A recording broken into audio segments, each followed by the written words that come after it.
Welcome back to Dark Patterns. How's everybody doing? This lovely, what is it, Thursday? Let's hope, otherwise I shouldn't be streaming this. But thank you all for showing up. I'm going to give everybody a moment to connect.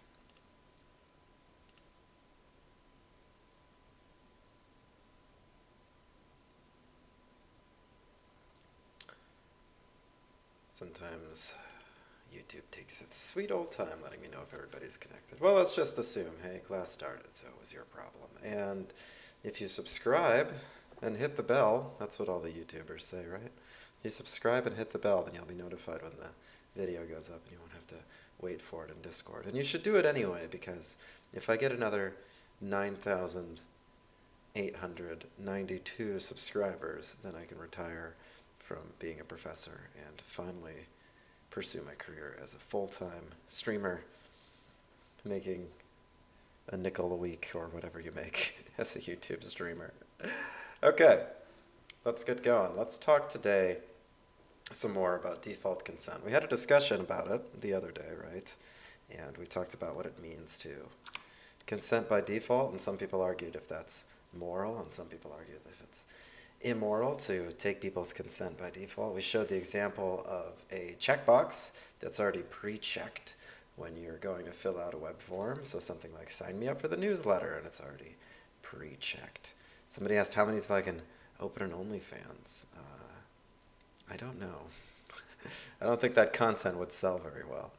But we'll definitely talk about OnlyFans before the semester is over, because OnlyFans has some excellent dark patterns that they take advantage of.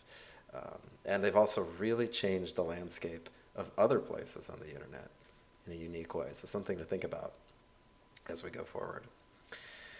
Okay, so we were talking about default consent and forms that have a button that's pre-checked. But let's talk about other things. Let's get more philosophical for a bit. We're not going to get philosophical every week, but for some of these earlier ones especially, these are really high-level questions, and I like to talk about them at a high level. So let's talk about consent by default in general.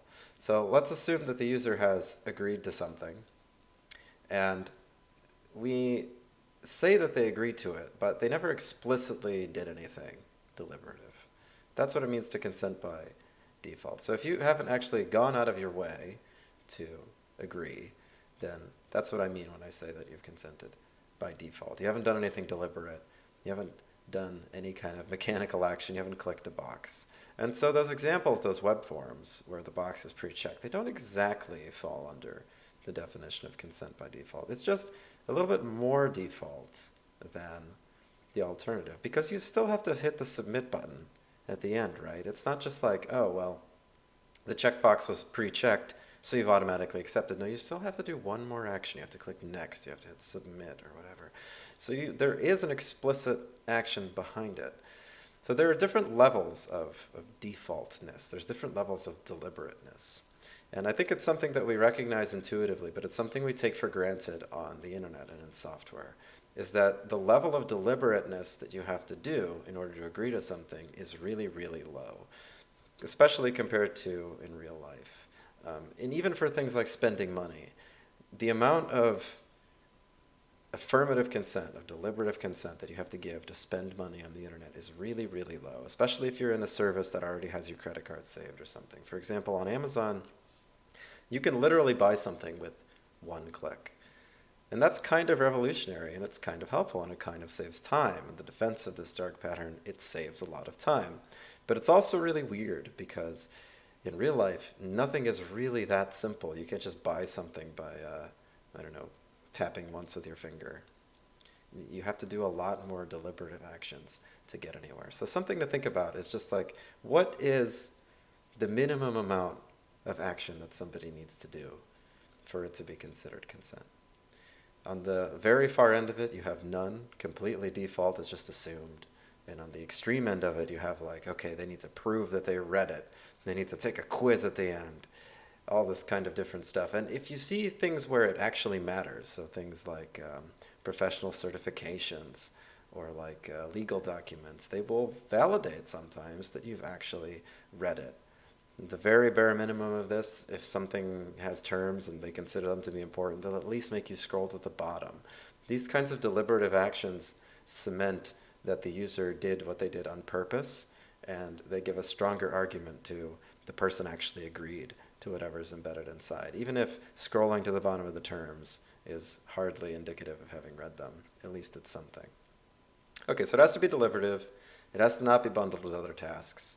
You can't say, I consent to everything under the sun by checking one box. Then that's not really deliberative, is it? And so that's one tactic to get consent by default, is to bundle it with something else. So a lot of the time that checkbox, maybe it's not checked by default, but it's something like, in order to continue, you agree to our terms and to receive marketing information, something like that. You can't have one without the other. You have to accept both. That's a common way to apply it. And for it to be deliberative, again, you have to do something on purpose. You can't play the old game that 4-year-olds play with each other, which is like, if you blink, you lose. Haha. No, you actually have to have a purposeful action. Okay, so can you really consent by default? Let's think about our lives and think about all the things that we've consented to by default already. So obviously you consented to your nationality. Maybe you immigrated, but most people don't, because it's pretty difficult, especially in most places of the world, to move to most other places of the world. You can probably go somewhere, but not necessarily to where you want to go. Pretty difficult to get to America, for example, if you're coming from anywhere else. And in many cases, you just can't leave where you are, or it's very not easy to leave where you are. So nationality, probably not something that you consented to. The vast majority of you are where you are, not by choice. The laws, of course, in the place where you're born, in your jurisdiction, do you even know what they are? Can you honestly say that you know even most of the laws, or approximately the laws, or even the important ones? I mean, you kind of have a general idea of them, but I'm sure that even most lawyers don't even know a very, very small percentage of what they're subjected to. You got your taxes, obviously. It's impossible to withdraw from taxes. There's the common, I don't even know what it is, parable? Expression? Let's say expression. The only thing that's certain in life is death and taxes, right? Well, there's a reason taxes is in there. There's nowhere in the world that you can go where you won't pay taxes at some point in your life. That might not be 100% true, but it's probably 99% true. Unless your life is very short, you're going to pay taxes.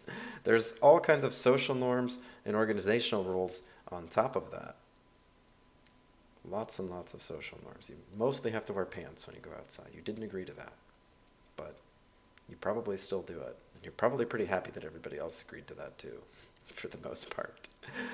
There are some organizational rules at any organization that you come to. For example, at John Carroll, we've got all kinds of weird rules. Did you consent to be in class today? Really? Let's do an opinion poll. I'll put it in voting an opinion. Did you consent to be in class today?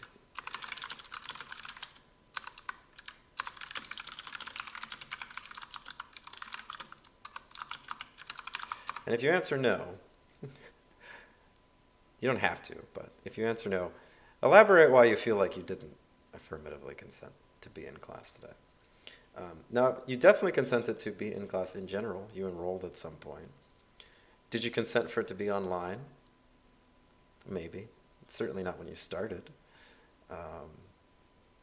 Did you consent to come back every day at a specific time? Well, yeah. I mean, that's basically what you agreed to when you signed up for it, right? So, did you consent to be in class today? Well, kind of. Maybe. So in philosophy, the terms of society that you never agreed to and you're still obligated to follow, those are usually called social contracts. We'll see where it kind of comes from. All right, cool. Somebody gave the answer I expected, which was that they had no other choice and they needed to graduate. So how can you make something mandatory when it's not mandatory? So this class is it's in air quotes, it's an elective, right? But if there aren't enough options and you need to graduate, well, then it becomes mandatory for you. Your only other option is to wait. So you run into two unfavorable options. So you can kind of extract somebody's consent to sign up for a class like this by just not making enough choice is available. That's kind of a dark pattern there, isn't it? And you can do that in other situations too. You can present people with false choices and then say, well, you made the choice to do this because, well, you did. You explicitly consented. You signed up for the class or whatever. But on the other hand, you were put in a situation where you didn't have much of a choice. So that can be a way to extract consent by default too, even though in that case it's actually explicit. All right, so back to social contracts. We're also going to introduce an important concept that we're going to reference a lot, and I'm going to press you when you're having your discussions too for the rest of the semester, which is the concept of rulemaking and what are behind rules, what rules are. If you're arguing that something should be disallowed or that there should be rules or conventions around something beyond the social contract, which is not explicit, so beyond laws, then you have to argue that the rules are enforceable too. So when you consider the feasibility of rulemaking in dark patterns, if a dark pattern is essentially inevitable, okay, so let's say that you come from the perspective that a dark pattern is immoral, but if it's inevitable, if it's impossible to be stopped, if you couldn't possibly come up with a way to stop it, can you really call it immoral? And what if the only way to stop people from using a dark pattern in general is to just kill off the whole internet, just get rid of software, throw out the baby with the bathwater? Then again, can you really call it immoral? So you people who are on the immoral side from this point forward, I will occasionally press you in this way. If you think it's immoral, can you even do anything about it? Or is it just completely inevitable? And keep thinking about rulemaking as we go, too. It's not enough to have a rule or a social guideline. There also needs to be a mechanism for what happens when that rule is broken. All right, let's continue. We'll cover some philosophers. Let's cover Socrates first. We're going to make a rule here. I'm going to mispronounce every philosopher's name. That way, it doesn't matter when I mispronounce the ones that I mispronounced not on purpose. So we'll call him Socrates. Anyway, their names are all in other languages today, so I'll pronounce them right anyway. All right. So Socrates was sentenced to die for corrupting youth, and that was essentially just teaching philosophy, right? He could have easily left, though, and gone to another city. When he was locked up in prison, people came to him, they said, hey, I'll help you escape. You come with me, we'll go somewhere else. And instead, he decides to have an argument with himself in his head and convinces himself to stay and die, and then proceeds to die. So he dies by being forced to drink poison. Not so bad, really, right? Socrates. I like that pronunciation. We'll do that. All right. Socrates argues that it's his contractual duty to die.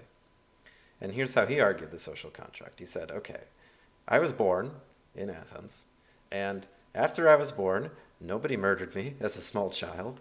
In fact, the opposite. They gave me food and stuff. This is true of everybody, isn't it? You know, if you're at the age you are now, then somebody fed you, sheltered you, etc.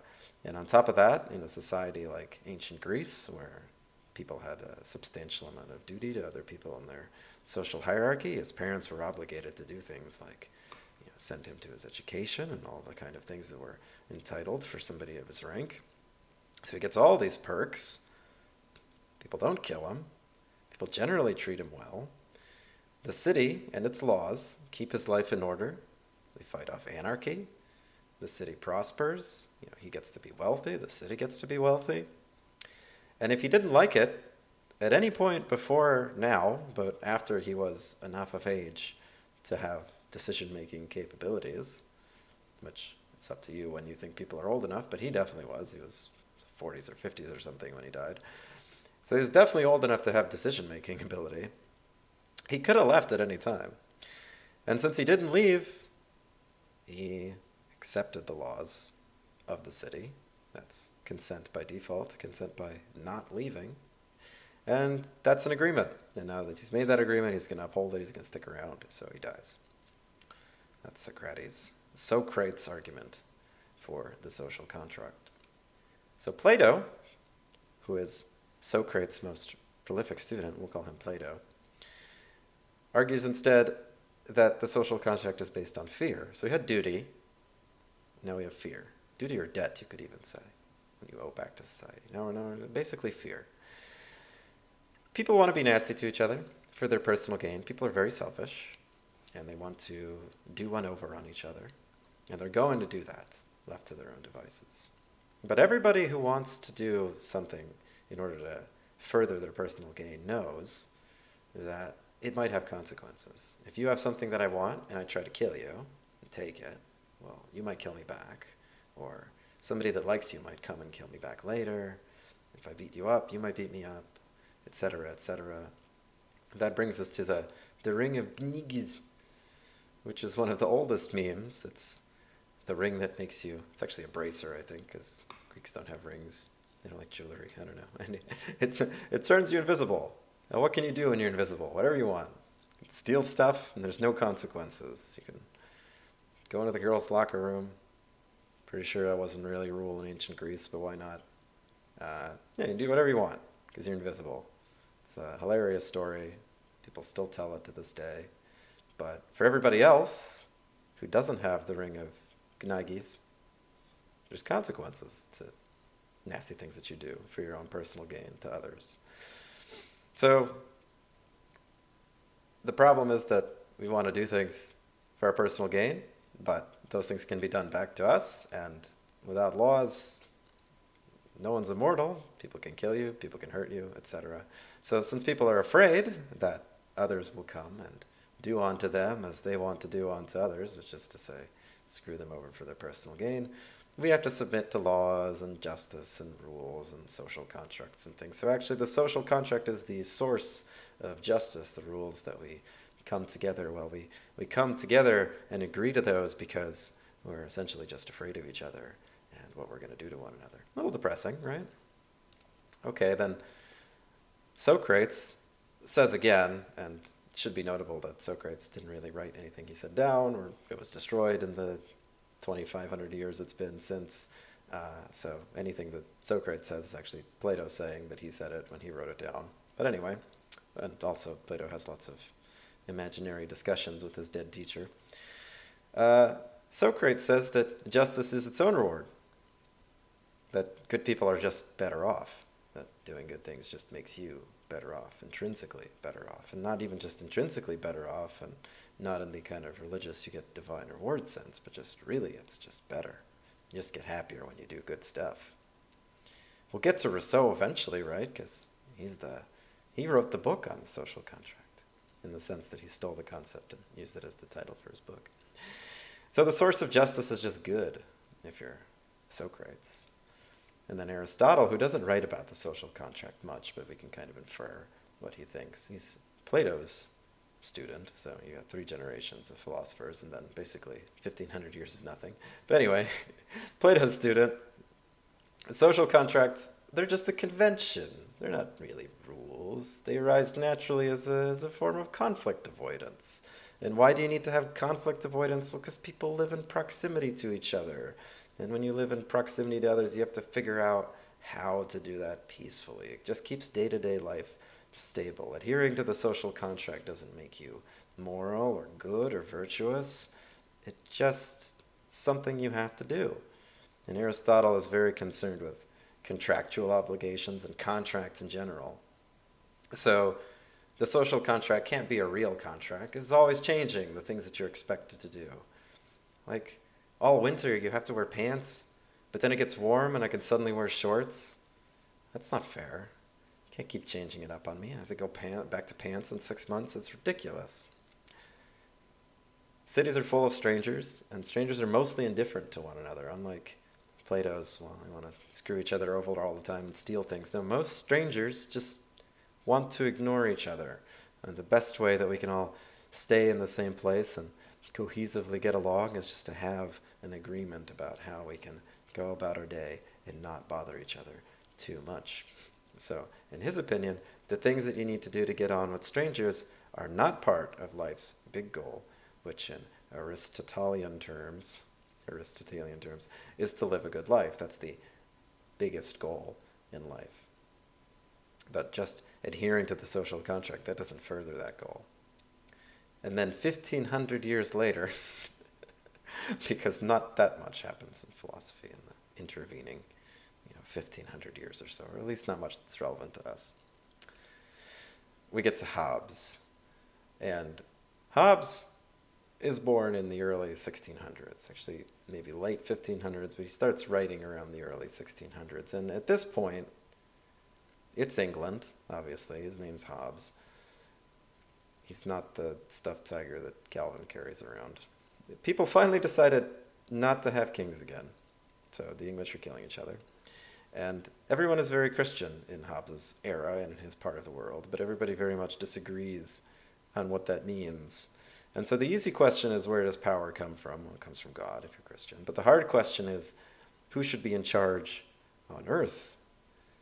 And so the leading answer at the time in a place like England is God picked the king. If he didn't want the king to be the king, he wouldn't have made him born the king. Very simple logic, right? Obviously nobody's born without God say so. So if he didn't want this guy, this particular person, to be the king, he wouldn't have had that particular person be the king. In a republic, well, that has people picking the leaders, and people aren't God, so that sounds like an inferior system. That's a scary system. And Hobbes kind of comes up with a compromise between monarchy and republic, although really he's much more of a monarchist than people who come later. But anyway, it's the 1600s, so that's pretty progressive. Take a side note on kings and the whole biblical thing, if you want to argue from your kind of Old or New Testament perspective. Kind of weird what Hobbes and his kind of compatriots argued, because there are plenty of parts in the Old Testament that are kind of explicit. This is one of them, so it's part of Samuel's story. So the people come to Samuel and they say, "Give us a king to lead us." And this displeased Samuel, so he prayed to the Lord, and the Lord comes down to him and he says, "Listen to all that the people are saying to you. It's not that they have rejected you, but they have rejected me as their king." The Lord's supposed to be their king. And so the Lord tells him, go back to those people and tell them all of the horrible things that happen when you have a king. For example, the king who will reign over you, he will take your sons and make them serve with his chariots and horses, and they will run in front of his chariots. So he'll draft them. He'll also take 10% of your food. He'll take your best slaves. He'll take your sons and daughters and gross consumer products and other things. Long list. But the people, they listen to all that and they go, no, we want a king over us. Everybody else has a king, so we deserve one too. And the Lord says, well, okay then, give him one. Rest is history. Everybody has kings for a very, very long time. But back to Hobbes. Hobbes believes in the state of nature, which is very similar to what Plato believed. He believes that in their natural state, humans without society are exclusively self-interested. They have an infinite appetite, and they can never be satisfied. They can be continuously greedy. He also says that people are roughly evenly matched in strength. No one's immortal, again. Even the strongest person can be murdered in their sleep or poisoned or whatever, so there's really no defense. And people are broadly uncooperative. And you can tell why he thinks this, right? Because he's born in the middle of a bloody civil war. But people are locked in perpetual conflict, fighting, killing each other, etc. And so the only escape from that is to submit to some kind of system of justice. And in his idea, the social contract is an escape from the state of nature, that horrible, gross place that nobody wants to live in. So in every individual person's self-interest, kind of the enlightened self-interest argument, the social contract is formed. And going back to rulemaking, you've got a couple elements that are important. First, you have to grant authority to a person or a group to enforce your social contract. So your laws, but also your social rules, you have to grant people authority in order to enforce them. And people are so nasty that in order for the authority to properly stop people from descending into the state of nature, the authority must be absolute. And that's why we need a king, somebody who can just kill anybody. And that's the enforcement mechanism that you have to form. You get a mechanism that is strong and unequal. It can kill anybody else, basically, or impose whatever kind of punishment it wants onto essentially anybody else. if you think that, well, then obviously even having a pretty crappy king is better than being in the state of nature, because having a social contract means you have a civil society with less people just brutally killing each other. Next time, we'll continue learning about random old philosophers with Locke, who is next up in our social contract series. And as somebody mentioned, obviously we'll get to Rousseau, and then we'll probably stop. But we'll see. So let's go back to dark patterns, because all of this is obviously very connected to our discussion of default consent. Well, is the internet today just man in his state of nature? Is it as close as it gets, maybe, to man in a state of nature?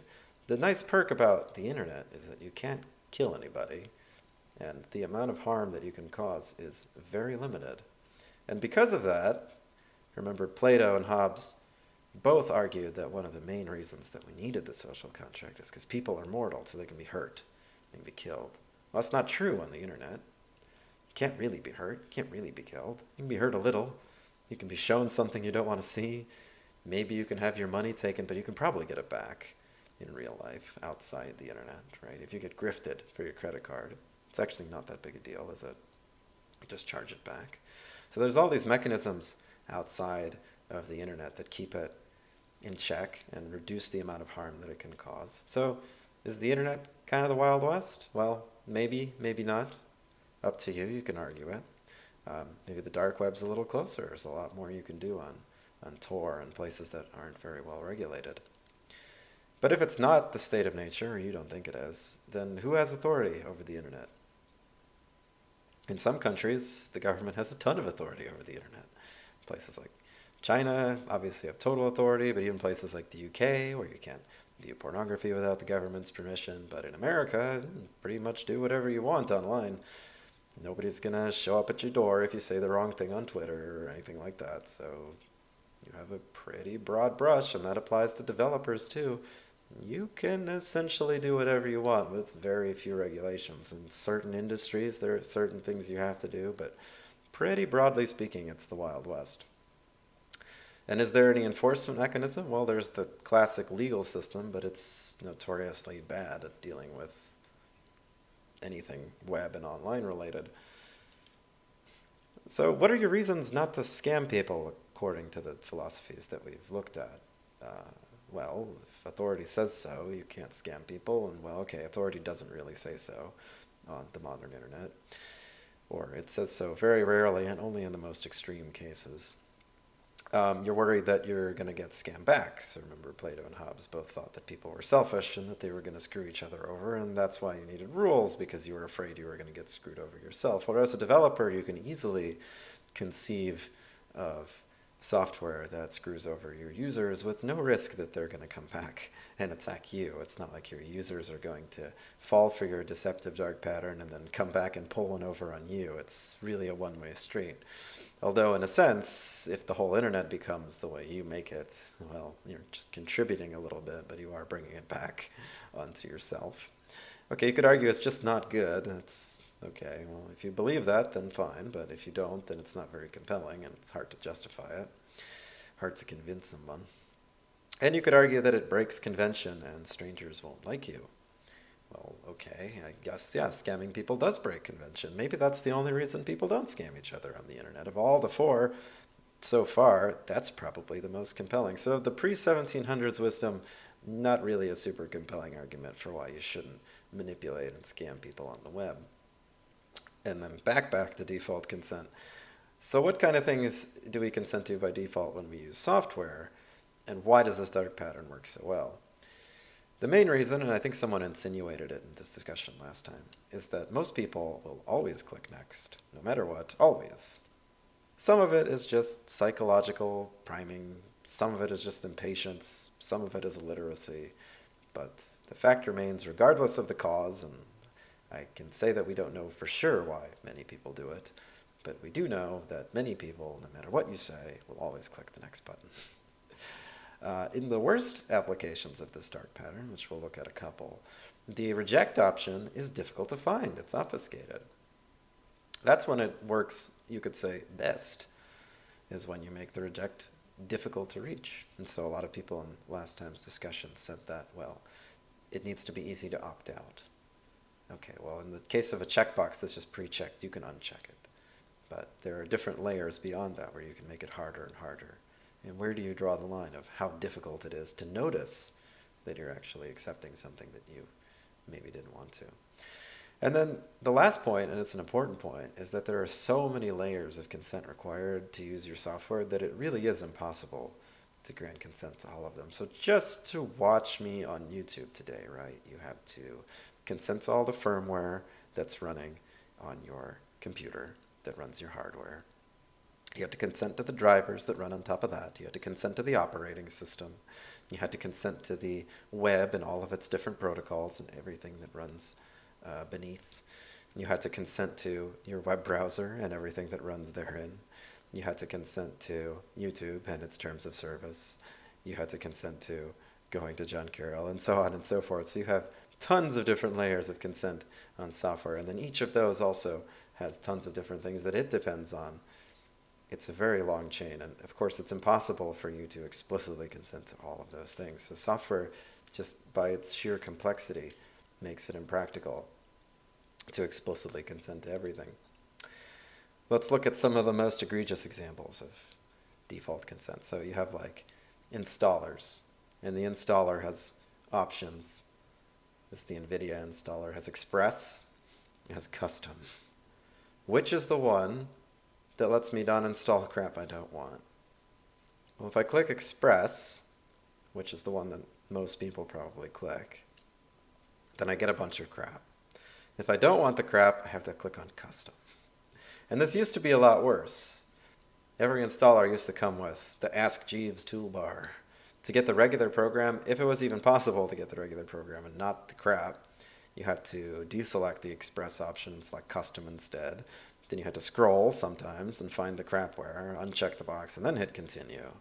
If you weren't tech savvy enough to know that not clicking Express or not unchecking Express means I want crapware, well, then enjoy your toolbars, Grandma, because that's what you're going to get. You're going to become an internet power user real quick. This was not an uncommon image in the internet of the 90s and early 2000s. People who clicked on everything they found on CNET and then just clicked Express ended up in very much this little hell here. And there were so many companies that were guilty of it, even AAAs. So even when you were trying to install Java, which was obviously pretty essential and essential for people in our profession especially, well, you had to get the stupid Ask toolbar. You had to uncheck it there, and probably checked by default, don't remember, but either way, it's bundled in with the installer. And sometimes, again, they didn't even give you an option to opt out. So you had to either find the installer somewhere else or uninstall the crapware when the process was done, or do some kind of registry modifications to make sure that the crapware didn't get installed.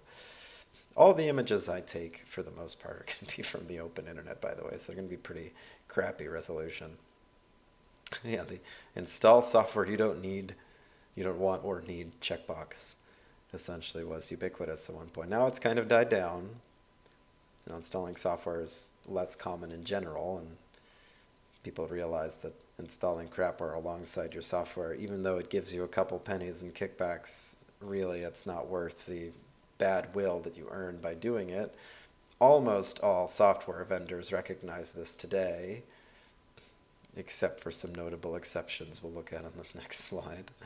But other common uses of default consent include signing up for spam, like the newsletter and things like that, agreeing to some kind of secondary service, so they already have your credit card saved.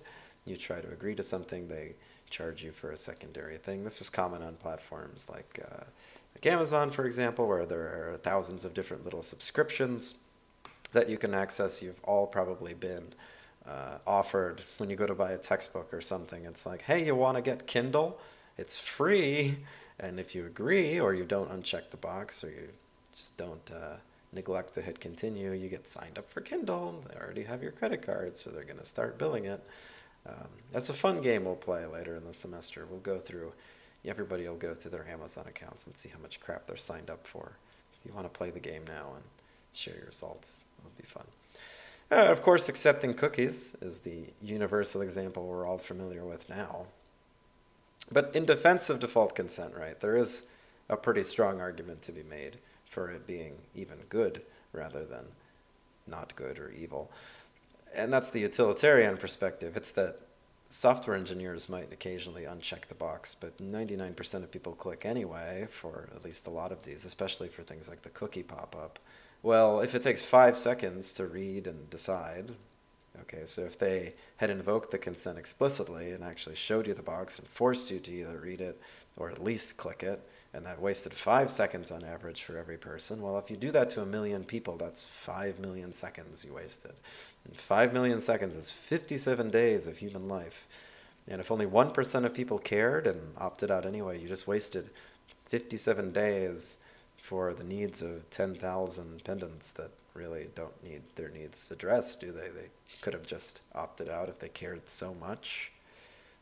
So there's a utilitarian argument to be made that just by taking consent easily, you're saving people time in aggregate. And at least they ask. It brings up a question, why do they? Why do websites ask for you to sign up for the newsletter? Well, they need your email. Okay, but in these situations where you've already given them your email and it's one of those hidden boxes on top of everything, so there's the sign up for the service and the sign up for the marketing materials. The sign up for the marketing materials is pre-checked. Let's say you didn't want to do that one, but you did want to sign up for the service. Well, why do they even ask? They could have just signed you up for the marketing materials. And many websites do now. It actually kind of looks less shady from the user's perspective. And of course, you can always unsubscribe from the marketing materials. Do you have any legal obligation to not sign people up for your marketing materials? Not really. Maybe some jurisdictions, but broadly no. So must it be business reasons? Maybe. Think about it. Is it good for business to sign people up by default like that? Some people argued in the discussion last time that it's good in the short term.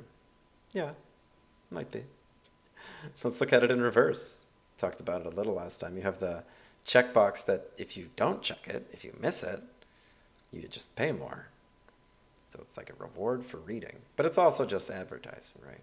Like every coupon is. Coupons aren't really an actual savings or gift to you. It's just a form of advertising. So today's discussion topic is going to be consent by continuing. So we're going to continue in the consent theme for the next week about. And consent by continuing basically works like this. So you have a product that you're using, a piece of software, and the software informs you, or doesn't, that by continuing to use it, you agree to the terms as they are updated. And this is true of pretty much all software today. It's especially anything that's connected to the internet. By continuing to use the product, you agree to its terms. Once you've agreed to them once, you never agree to them again. Sometimes they'll send you an email that says, we've updated our terms and conditions. If you want to keep using the software, you accept. And that's kind of going above and beyond today.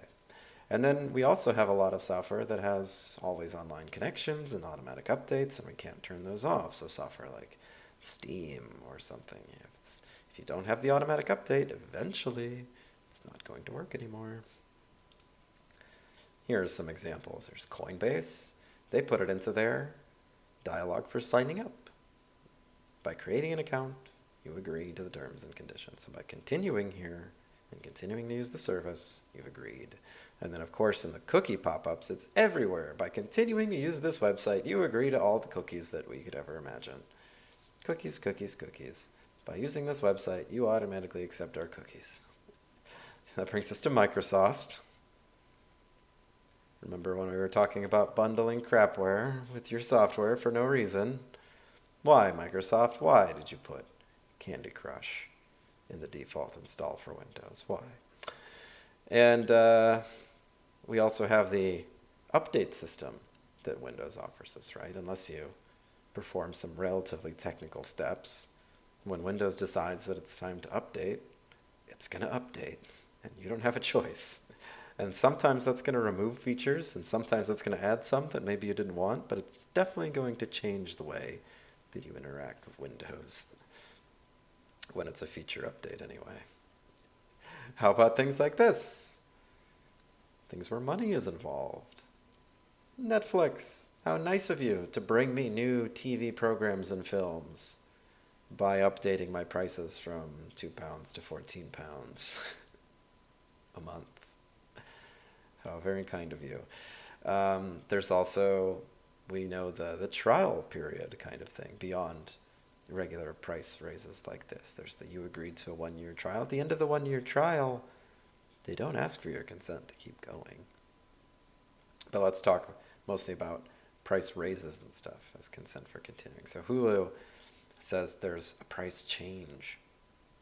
The price only in the body of the email do they tell you it's an increase. Compare it to the marketing emails that are so full of fluff and information. These are so dry and straightforward and fine printy and relatively difficult to catch, aren't they? You might not notice till the bill goes up. All right, so off to stages then to discuss these things. Is it moral? Is it immoral? Don't forget to pick your role first. And I will see you in stages where we will talk about consent by continuing. Is consent by continuing moral or not?